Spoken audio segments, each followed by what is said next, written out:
Welcome to Boss Pod episode 8. On this podcast, I have live video conversations with creators of all walks of art to talk about their creative experience as well as the bosses that they are, that they're turning their passions and talents into businesses. Today, I have a very special guest. I am legit a huge fan. I found him on YouTube. I discovered him on YouTube, and I just cold emailed him, and I couldn't believe he actually wrote to me. So I don't want to spend a ton of time on this intro so we can get right into the conversation, but I just kind of want to set the tone on the deeper line of thought that I'd like to hopefully, go into today. If not, it's a free flow conversation and we're going to be taking it as it comes. But one of the things that I feel like this guest kind of reminded me of as an artist myself, looking at his YouTube channel, that sometimes as artists we can get kind of stuck in our own heads and in our own little world, and in the process, we're so into what we're doing, the moving parts of making something. There's so many variables and so many things going on that we have to really immerse ourselves in, so we're really in it. And watching this guy's videos reminded me that how we perceive our art and what we think is cool, or being excited about something that we spend a ton of time on and excited to have that be a part of the thing, sometimes doesn't matter. Being effective and creating effective art isn't always what us artists expect. We get excited about the nerdy things, and it's just not always about that. So with this guy's videos, it reminded me that there's this human fundamental level that I think we can tap into as artists and can focus on as artists as to why some things resonate with most people and other things rub people the wrong way, or even worse, don't make people feel anything, which is not what we're going for. My guest and I are going to be diving into the psychology of what makes something satisfying and compelling for the outside observer.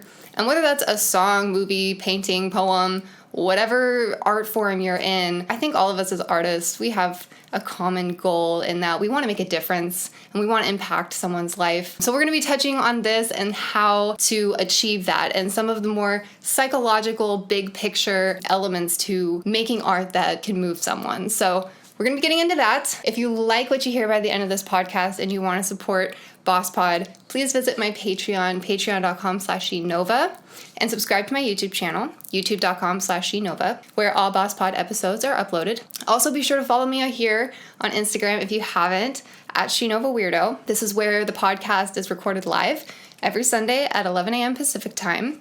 And you can be a part of the conversation and chat. After this live recording here on Instagram, the episodes are then distributed as podcasts on all podcast outlets, including Anchor, Spotify, and Apple Podcasts. And if you want to see previous episodes and see what Boss Pod is all about, you can go to the Boss Pod website, which is shenova.co/bosspod. So let's bring in our guest. He is an A-list film and music video editor with credits such as Justin Bieber, Post Malone, Tyga, Roddy Ricch, and many more. Just 2 months ago, he began disclosing his editorial process on YouTube.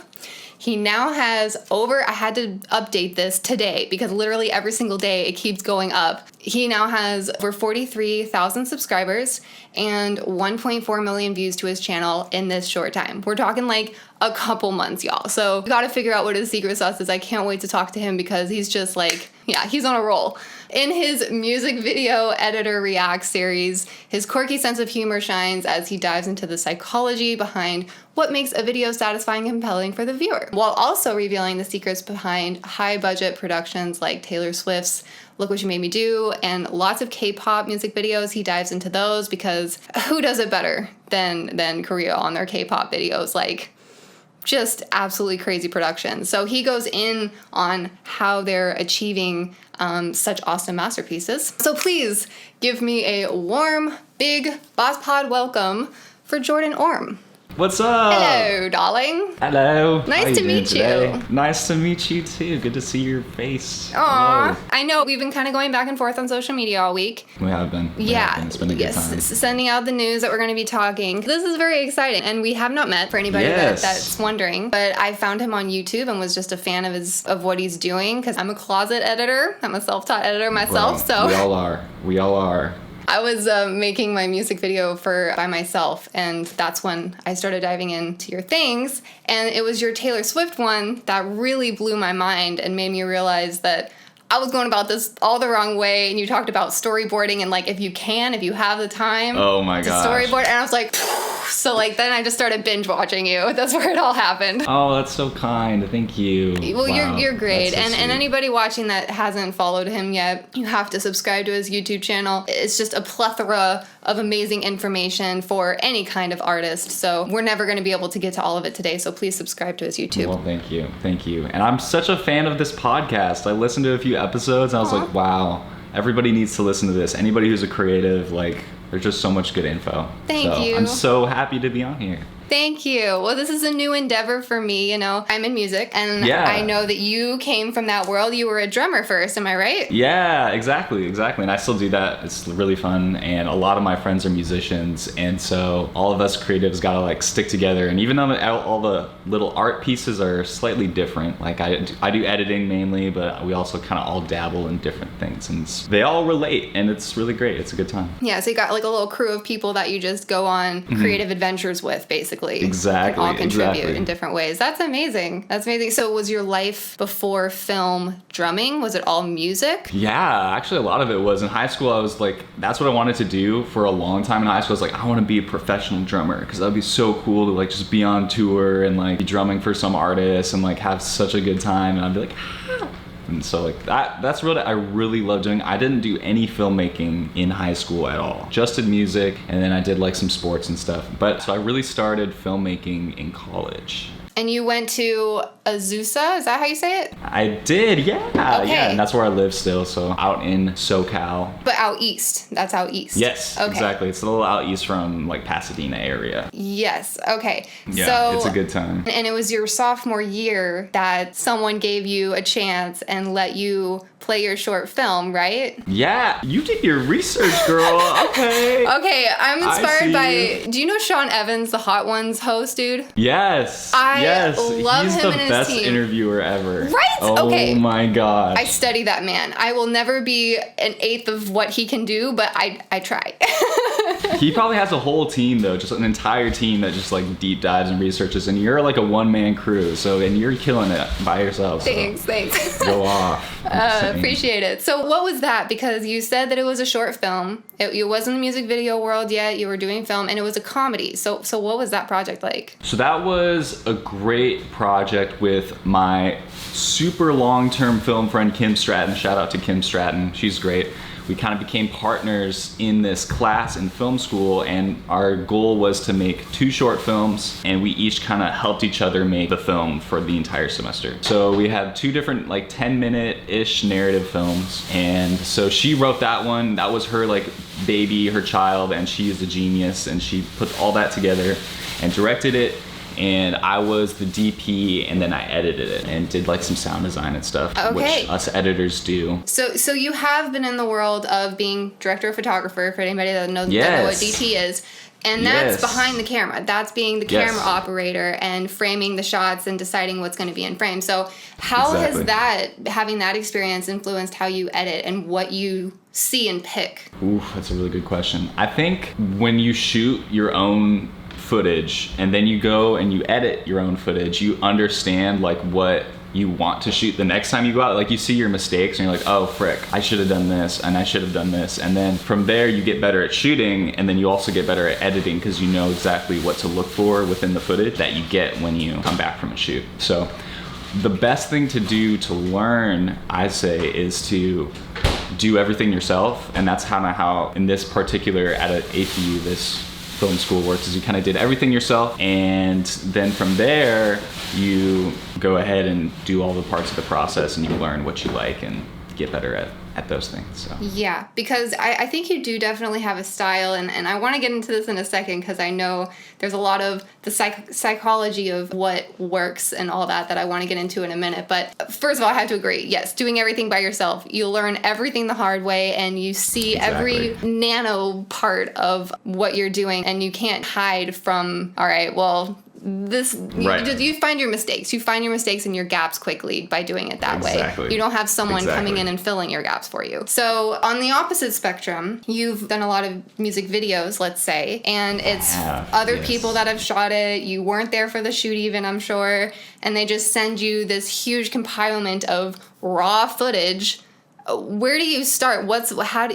That's a lot to organize, and then where do you define as to what's most important? It is. So basically for music videos, lots of times there's an artist that it's lip syncing or singing to the track. And so you have a bunch of footage that's called like performance shots. And so you will go ahead and take those and sync it up to the song. So you have like just a bunch of different shots synced up to the song. And then I go through and pull any footage that doesn't have lips or doesn't have any kind of synchronization to it, and that I organize into different B-roll sequences, and I'll organize it by like the location. So it's like, oh, here's like a red room performance, and then there's some B-roll spots, and then from there it's just kind of broken up into 2 categories, and then you kind of cut your performance, which is just all the lip syncing stuff, and then you can overlay B-roll into that and kind of create your video from that and tell the story that way. Yeah, and it is definitely about telling a story.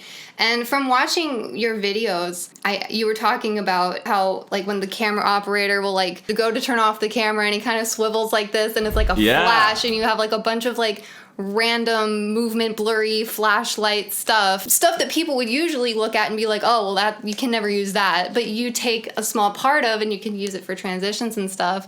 That is so awesome. Like, is there any other things like that you feel like are technically like kind of ghetto, or like something you wouldn't think of that you use to your advantage like that? That's a good question. That's my favorite thing to do. Also, one of my favorite effects to add is like just kind of make it flashy. So like add like an invert effect on the footage, or just take the footage that looks basically like garbage, like you said, and add something to make it very abstract so it doesn't look like the original footage. So that could be like an invert effect, or like, I don't know, you could literally throw any effect on there and make it artsy. When you put those in really fast, in fast cuts, like the people don't register what the one image was that you used, but they see everything together, and that is like creates a feeling. Yeah. But I think my favorite thing is using the like camera whips though. That's my favorite little tip. Yeah, and I'm sure I don't want to get too technical here, but I so do. Sorry, people, you're just gonna have to bear with me if you don't know, but when you do the swiping things, I'm sure you match cut it to whatever the swipe of the movement of the next shot is too. Is that something that you sometimes put together? Definitely. So you want to tell them what a match cut is? Because I know you love those. I do love match cuts. Wow. So match cut is basically when you have like a framing of a shot that is like, this is like, say this is the shot that we see. Basically, almost if I put myself like this and we cut from me to you, if like that was 2 shots in this Instagram live format, that would be a match cut because we're in like the same framing, and that's basically what a match cut is. You're just matching 2 images together. And you can do that with movement too. And you can do that with movement. You can reframe it. Lots of K-pop editors love to reframe an image. So if like this is the original image, like I'm the original image and you're what they want to match to, they will like reframe it, and then it's like it matches, and then they'll make it a match cut, and it's like, wow, that was really cool, and it's really fun. Well, that's amazing, and I honestly just hope someday I could just be a fly on the wall and watch you edit, because I do my own music videos, so it's like I need more tricks up my sleeve, man. You're so cool. I love how you just literally do everything. It's so cool. No choice. I had no choice. I haven't had any handouts. I've been no budget to really have to hire anybody, so I just had to learn. And for a long time, I didn't know that I was capable of what I can do. Everybody is. But especially YouTube specifically, like your stuff. You taught me and got my head in a cool place for my latest music video. So, do you use YouTube a lot to your advantage? Yeah, I mean, YouTube, using the internet, Googling things is probably the most underrated way to educate yourself. Like literally anybody now can learn anything, and it's ridiculous, and I love it so much because everybody's just putting out everything they know on the internet for free, and it's like, oh great, well I'm gonna learn that, and then that's it. It's so fascinating. Yeah, so with your channel and you deciding to kind of go more about the psychology behind why people make what they make and what works. Why did you do that? Because there's a lot of information on like specific editing tips. You can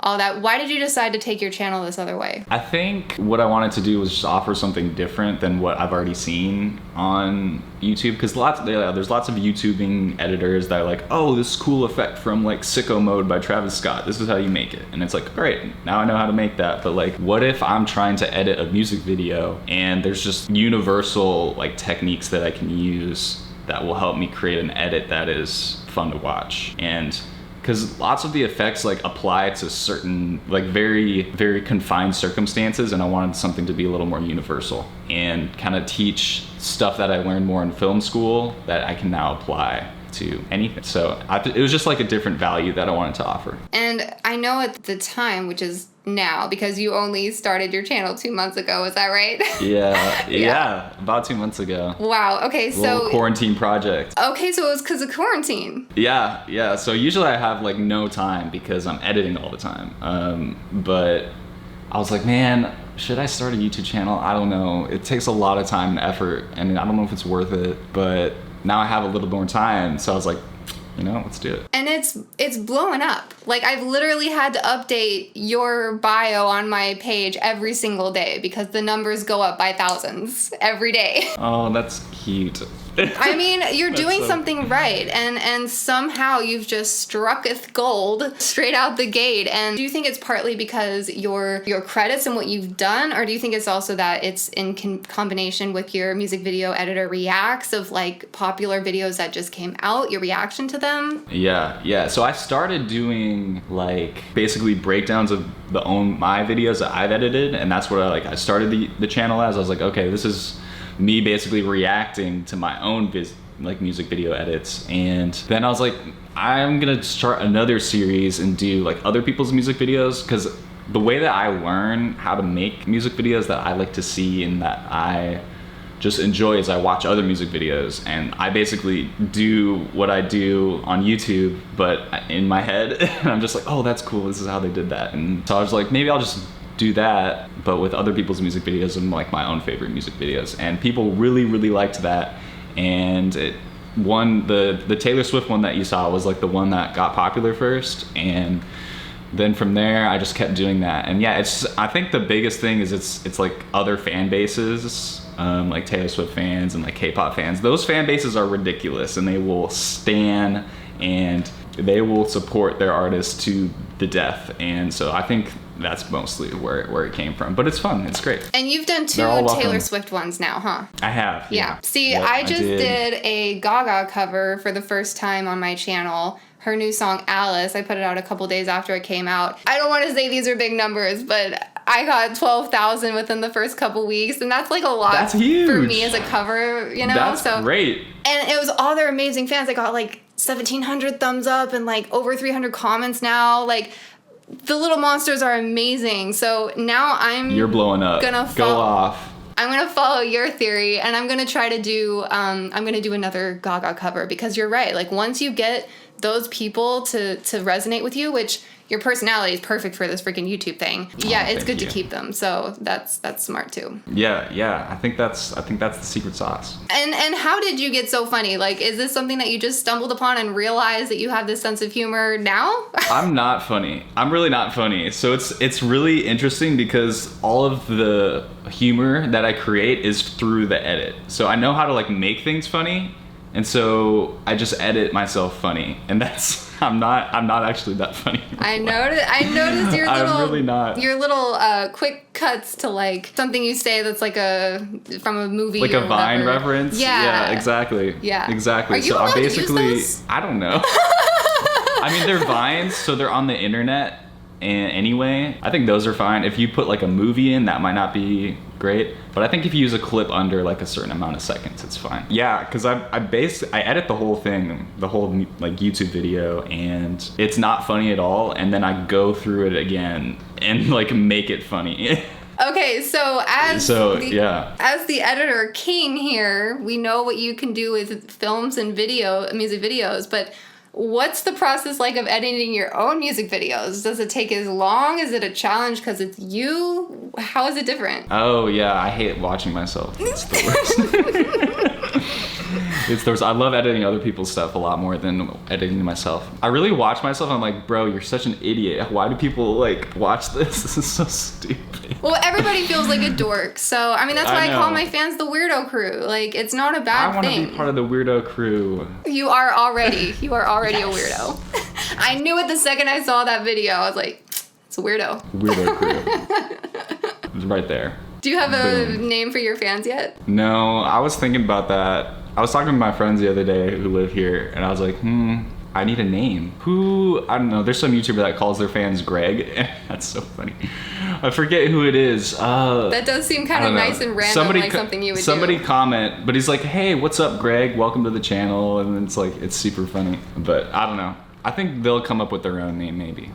We'll just do that. Yeah. And so you just started a Patreon. I want to plug you a little bit on that because Oh, that's so kind. when I first came, well, I guess it wasn't the first time I saw you at all, but recently you do premieres on your channel. And I was in chat and I was like, I want to support you. You're awesome. And you were like, oh, well, because these are songs that other people wrote, copyright, whatever, you can't monetize your videos with all of those freaking people right there. So you started a Patreon just that week, I think. I did. And yeah, I just wanted to try to figure out a way to monetize it a little bit. I knew like going in, like I'm not gonna make money from this. Like that's not the goal. Well, look what's It's just happened. to, like, Jeez. It's just to have fun and spread some knowledge. And I do it anyway, so I just may as well make a video of it. Yeah, but I was like, may as well start a Patreon. I don't know. Tell people some of the perks, because I am one of your top tier patrons at the You moment. You are the top tier. I am and royalty now. Thank you so much for the support. Of course. You're actually an executive producer on the YouTube channel. I am. That's the top tier. I make all the decisions. So- Don't worry about it. So the top tier, it's true, you do. So You tell have a them lot some of the influence. perks so that we know what we can get, because I think it's really kind of interesting and creative how you did it. Oh, really? Oh, thanks. So the bottom tier is I put on all my YouTube episodes up early, and so you'll see them and they're ad free, so you don't have to worry about ads. I put them up through Vimeo, so good on that. And then you can also, I don't remember, I think I put this on tier 2, but basically tier 2 you can vote for what reaction you want to see next, because basically my entire comment section on YouTube is, hey, react to this, react to this, react to this. And it's like, well, do you want to actually have influence in what I'm reacting to? Well, then help me on Patreon, and then we can actually vote and see what we're going to react to next. And I have a Discord server, so we can chat all the time, and I'll message you whenever, and it's like we're always texting, and it's great. And then I don't know, I really forget my tiers, but Executive producer's the last one. That's the executive tier I producer's got. the last one, and that one I'll put your name in the description of the videos as an executive producer, because you're really helping the channel and making things happen. That perk, by the way, was why I decided to not go tier 2 Oh, but really? tier 3, because I was like, you know what, that's a great idea, and I'm gonna start doing that. I'm gonna steal that from you. I'm sorry, but Yeah, do it. I made Do that it, part do of it, do my it. tier 3 patron now, because I think it's so cool that you put your fans in the credits. Yeah, just support the video, support the channel, and that's all you guys, so you get the credit, you know? I want to get back into the editing side of things. I want to get a little deeper in on the psychology and how to use visuals to make people feel something. And I want to start with our roots, which is music, and that you come from a drummer mentality. I think it's so cool. You talk a lot about how you match what you hear to what you see, and rhythmically making something feel right. What's your mindset on that? I think, like I always say in my videos, just match the producing to like what you hear to what you see. So basically that just comes down to learning the tool that is like your video editing software and what you can do with it. And then once you hear whatever like the producing of the song is, you hear like a little like boink, and then maybe you'll find a shot that has some kind of action in it, and then you match that action to that boink in the song, and it's like, whoa, that was really cool. Like it looked like it made a sound effect, but like it really didn't. It was just matched to that part of the song. And so yeah, I feel like matching, lots of people are like, do you just cut on the beat? Like that's how you edit music videos. But I think the better thing to do is to match action. So like if I do something in a shot, match that to Like a the swoosh beat or rather something. than, yeah, exactly. Yeah. Or like a We'll hit them folks, you know, like something like that. You create a visual dance with the footage, and then the cutting is kind of, it can be anywhere because it's really about the rhythm of the shot. What's up, Rumi? What's up, Gabe? What's up? Dude, that's my roommate, Gabe. That one video where he's like hiding behind the kitchen counter. Yeah, I died. That's my boy I Austin. died. Make sure to, Austin's in the shot. You're always, yeah, okay, yeah. I'll see you in the next video. Okay, you can come out now. That wasn't funny in the moment, but I edited it and it was great. Right, like, yo, dude, can you just like go away for a second? So the other thing that you do, which of course rhythm is a thing, and sometimes it's not so obvious. It's more of like a subconscious, like you doing something, adding a shot of motion that goes with kind of the sound that's sonically happening in the video. You also talk about contrast. So talk about that, and with cutting specifically. Oof. Okay, this is shout out to my professor in film school, Jay New. He had my favorite class in film school of all time, and it's called aesthetics. Basically, we went through everything that exists like physically and explained like what we like as humans. So we literally talk about like visuals, color, value, sound, like literally anything, and that was my favorite. But anyway, in that class he says contrast creates focus, and he repeats it all the time. And so basically what that means is anytime you have a certain change in color or a change in sound or visuals, literally anything, it kind of helps focus in the viewer because something happens, you know, something changes and you're like, oh, like what's gonna happen next, because there's a change. So whatever you can do to create more contrast usually is more satisfying. So like lots of times, like if we talk about music, because we both like music, in like electronic music we have like this big, like the formula is you build up and then you have a drop. So you have like a build, da, da, da, da, and then so that's basically the contrast that's created. We have like tension and release. Right.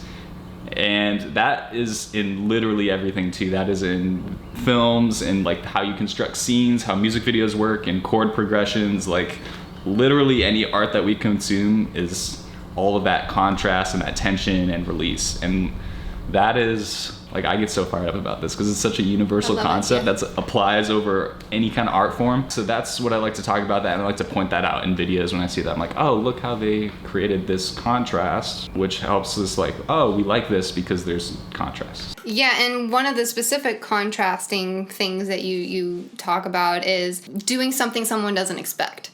So like when the music's going crazy and you as an editor decide to just hold on one shot, and how that can be actually more impactful. Talk about that too. Yes. So define expectations is also a great thing. We love that as humans. Like if you are if there's music and you like put in like a random like suspended chord like in a song, everybody's like, whoa, what's going on? Defying expectations. Right. I hear you. Okay. Mm-hmm. Yeah, exactly. So yeah, like if there's like a crazy intense part of the song in a music video and you're just like on this calm shot and you're just like this, it's like, what is going on? I love this so much. This is so cool. Sometimes matching the music is great, and then sometimes going the complete opposite direction and not matching it is just as powerful, if not more powerful. Yeah. And as a songwriter, I relate to that a lot as well, because when I'm writing and playing around with melodies, if I decide I want to have more piano there, I'm going to be like, oh, well, this is an opportunity for my vocals to be a bit more legato and simple. So again, you're right. It can be applied to anything, and adding that contrast and push and pull is really cool. And I think that is something that, I mean, I'm getting emotional, honestly, just thinking about that, because I think that's what differentiates artists and art, that makes you feel something and you don't know why. Because it's not like, oh, this is amazing, look at this. It's like, oh, actually, you don't even really know why you like it, but you do. You really don't. You really don't. Right. Like in the moment, especially for everything, like I'm like, wow, I love this. It makes me feel this. And I have to watch it like 25 times to figure out why. But I love that process. It's really fun. Which is what we see on his YouTube channel. Don't forget to subscribe. So the other thing too is, I have a couple selfish questions. As someone that makes all my own videos, as much as I was inspired, I was also slightly daunted by the idea of having to storyboard a music video. And you were talking about how, I mean, that was the Taylor Swift video. Like, I don't know how many thousands and thousands of dollars they they spent on that. But you talk about how there's never the same shot, and that you're always taking the viewer to a new place in the story, and that sometimes repeating images can actually, people just get over it. So as an independent filmmaker, quote unquote, making my own music videos, how do I achieve that by myself? It's so hard. It's so, like literally 90% of music videos and music video directors don't do that.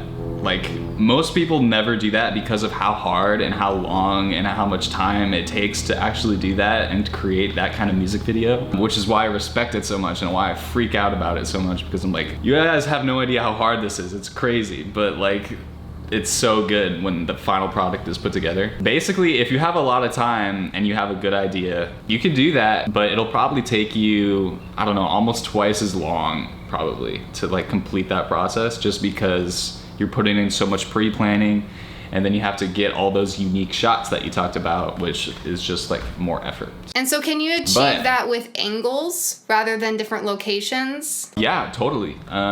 You almost plan it out, like instead of you're shooting a music video, you're shooting a movie almost. You're like, oh, this is the scene, this is what's happening in the scene, and then you really storyboard out where you want to put the camera to make the audience feel the most connected to whatever character that you're portraying. And then you also, in film school, they talk about getting coverage. So basically, if you have a scene, you play out the whole scene, but you capture the scene over and over from different camera angles, just so you have freedom in the edit to be able to choose what like camera angle you want to be on. But yeah, I mean, it's tough. It's really hard, and it takes a lot of planning and effort. But it's definitely achievable. It's achievable. If you put your mind to it, you can do it. Thank you. Even if you're just yourself with a camera, you can do it. But I'm not gonna come out and say, hey, it's easy, just do it. It's hard and it's a lot of work, but you can do it. Yeah, and by the way, for everybody that's watching, the alternative way is to pick, say, 4 locations, get, 6 or 7 solid good shots and call it, and then basically edit between those 4 locations throughout the video. So my question is, how could I take that formula, because that's easier, and somehow enhance it and do certain things to make it feel more like it's a storyboarded video? Are there any cheats to make it kind of feel like it is? Lots of people do kind of a hybrid, and mostly this is kind of what K-pop groups do a lot of, is they have like a story and they kind of shoot that on its own, and then they have like a performance and they kind of shoot that on its own, and then when you edit it, you kind of intercut them and put them together. So K-pop has a lot of choreography and dancing, so they always have like dancing performance stuff.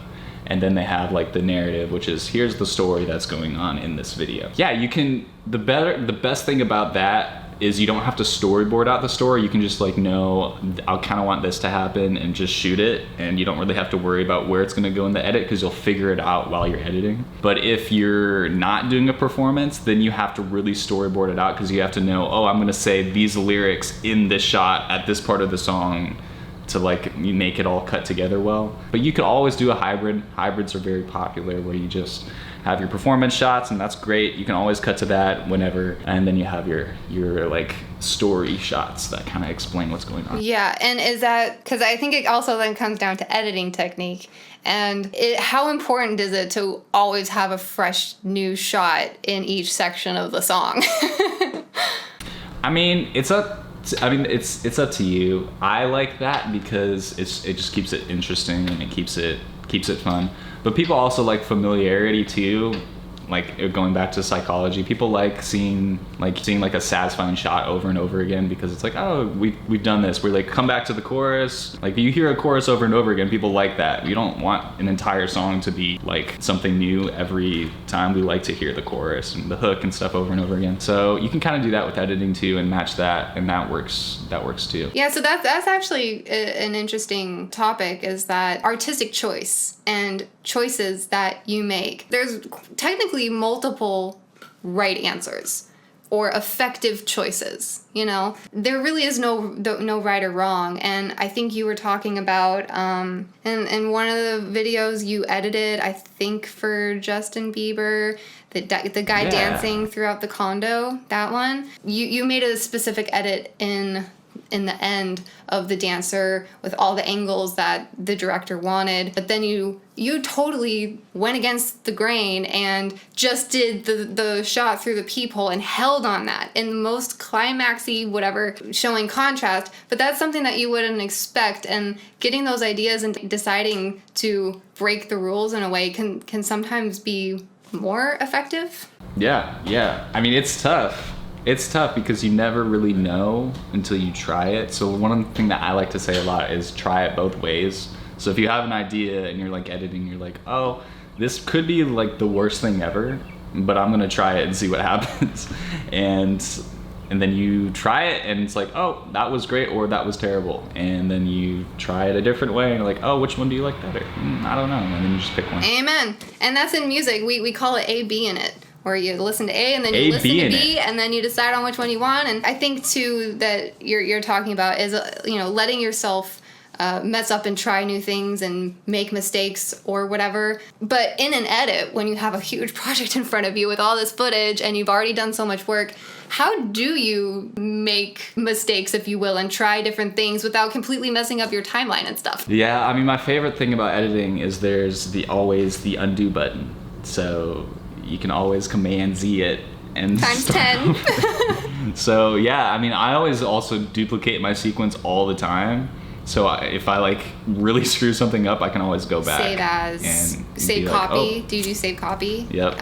Yeah, save copies of sequences. So I can always go back, and it's like a non-destructive way of editing, and it's really, really helpful to try things and not be afraid to make mistakes there. Right, which is something I learned the hard way when I first started editing. I was like always trying to keep things perfect and like didn't want to mess the project up. And it's like, well, just now I got big hard drives and I can just make new projects. So right. We love some. But I always know, this is kind of like a random thing, but I tweeted about it because I thought it was funny and maybe you can relate. But I always know I'm editing too much when I try to Command Z in real life. And I'm like, I want to undo something that I just did. You're just like, you say something to somebody and you're just like, oh, well, oops, did not mean that. Commands. I want to so bad, and it's almost like my hands like going to do it too. Because when I had this thought, I was putting my lights up for a boss pod actually, and the gel fell off the light, and I was like, oh my god! And I wanted to Command Z it to get the gel. I didn't have to pick it up. So, is there anything else you want to add? Are you working on anything that you want to plug? Where can we find you? You want to plug yourself? I don't know. I make YouTube videos sometimes, and I'm also working. I think I'm actually, the biggest thing I'm working on, which I haven't really started yet, is I'm trying to make a class about how to edit things like from start to, like a music video from start to finish. I feel like a lot of people ask me that a lot, and I'd like to help them out. And so I'll be working on that. And are you going to basically, sorry, question about that. Are you good? Yeah. Because I will sign up. How are you going to show that? Are you going to have an example video and like just show the process basically fly on the wall style? Okay. Exactly. Cool. Exactly. So I'll have a video, which is going to be the hardest part, honestly. No, I don't. Because, I mean, maybe I should re-edit a video. I got videos for you. We could. That could work. Because the hardest part is finding a video that I'm allowed to use for something else. All right, boy, we need to talk. We'll see. We need to talk. We might be able to help each other out here. Okay, so you got that, and it's going to be like a master editing class. Exactly. Where can we find out about that when it comes out? I know nothing. Just follow me on social media. Here at Instagram, I'll be talking about it. I'll talk about it on YouTube, on Twitter, anywhere, and we'll get that done. But if you like this conversation and you like hearing about that stuff, you can follow me on YouTube or subscribe, and it's just my name. You can type in Jordan Orme and you'll find it. And make sure to subscribe to frickin' Shinova because she's putting out all kinds of great content all the time. And I'm there I'm just eating it for breakfast. So it's a good time, and I'm really enjoying what you're doing here too. You're so sweet. Everyone make sure to follow Shinova. You're too nice. So with the quarantine thing, I know we're slightly starting to move out of it, kind of. Are you getting any like quote unquote real jobs where people are hiring you right now, or is it pretty dead? Yeah, it's off and on. I've been doing work through quarantine. I've been doing some like social media stuff with Nike, which has been fun. They were doing some basically like social media campaigns for like Nike Los Angeles or Nike New York City, and that's been good. It's been paying the bills. But now productions are allowed to shoot again pretty soon here. So in the next couple of weeks, I'll probably be back on some more music videos for y'all. So how did you get your Rolodex? How did you get in on doing music videos specifically for people? That's a good question. So I first wanted to edit a music video. I was like, I don't know how to edit a music video, so I'm gonna do it. So I found my friend, his name's Ray Riley. He's a great artist, go check him out, he's a rapper. And I was like, bro, I'll shoot a music video for you for free. And I got Kim Stratton, love Kim. And we went and we shot a music video for him, and then I edited it, and I was like, wow, that was fun. And then I showed it to my other friend who is a music video director, and she was like, wow, that's really great. Maybe I'll have you edit a music video for me. And then so I edited a couple music videos for her, and then I created a reel out of those music videos and sent it out to a few directors that I liked. And one director named Arad, awesome guy, love him. He was like, hey, thanks for sending me this, and do you want to come to the office and we can chat? And then I did a couple assistant jobs for him where I just kind of organized music videos for him, and then he let me edit one, and I was very excited, and that's basically it. So you I just kind of started by just doing it. Yeah, you cold emailed these people that you admired with your the power of the DM people. I'm so happy to hear that, and you deserve it, and I'm happy that you're getting work and your perspective is being seen, because it's very cool how you do things, and I love hearing about it too. Wow, that's so kind. Wow. Hearts, love, yay. We're gonna wrap up this conversation. Thanks so much for spending so much time with me. Of course. Boss Pod, again, be sure to subscribe to his YouTube channel. That's where you can find him. You're posting videos weekly right now, right? Yes, weekly, every Wednesday. I might change it, but right now it's every Wednesday. So. Wednesday, 8 a.m. Weekly. premiere. I'm like getting the crust out of my eyes and like one eye looking. Me too. I literally slept in. I didn't set an alarm accidentally, and I slept through my premiere last week. I actually noticed that. Why 8 a.m.? Because almost like 40% of my fan base is in Asia, so they need to see the video. And because of the K-pop. Yeah, because of the K-pop. So that's where the most people. That's when the most people are on my channel. So that's when I do it. Awareness of audience and time zone is very important. That's fantastic. It is very important. So 8 a.m. But yeah, it's really early. 8 a.m. for us Pacific timers. But yeah, every week on Wednesday. And definitely check out his Patreon too, because he's got some good perks there, and you'll be able to see those videos that release Wednesday at 8 a.m. a day or two before. Yep. Last week it was Tuesday. I'm gonna just try to keep it fairly early. Basically, whenever I'm done editing it, I'll just put it up there.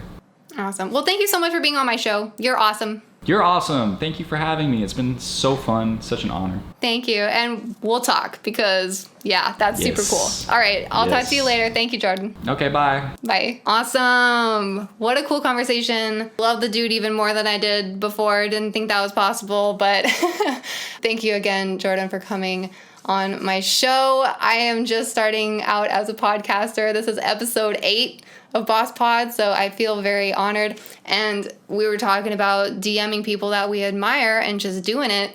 It's exactly what I did. I saw him, I admired his work, and I just DM'd him. So if that's not a message and a lesson to us creatives that tend to get in our heads about that too much and sometimes have a fear to jump, we're in the information age, we're in the social media age, and nothing is off limits. So do it! Reach for the sky, all that cliche-ish. It's so true. So to wrap up this episode of Boss Pod, I'd like to remind you again to visit shenova.co/bosspod. That is the website for this podcast where you can see all the previous episodes and show notes. So that includes all the guests' social media that I've had on here. Today's you'll have Jordan's Patreon and YouTube. So that'll be in the show notes for everybody who's listening to this after the fact. And all these episodes are also uploaded to my YouTube, youtube.com/shenova, where you can see the video. And they're also distributed as podcasts. You'll find this link tomorrow on Apple Podcasts, Spotify, and all that through Anchor. So the links for all of this and where you can find all this is shenova.co/bosspod. And I'd also like to remind you, for anybody that's new here, to follow me here on Instagram for more episodes, because we do this live here every Sunday at 11 Pacific time. So I will see you next week. at 11 a.m. right here on my Instagram. You can support this podcast if you like, if you are able, at patreon.com/ShaneNova. I appreciate all the support and everybody being a part of my journey. Couldn't be happier. I love every single one of you, and I hope you have a great rest of your Sunday. This is ShaneNova, wrapping up episode 8 of Boss Pod, Conversations with Creators. Later!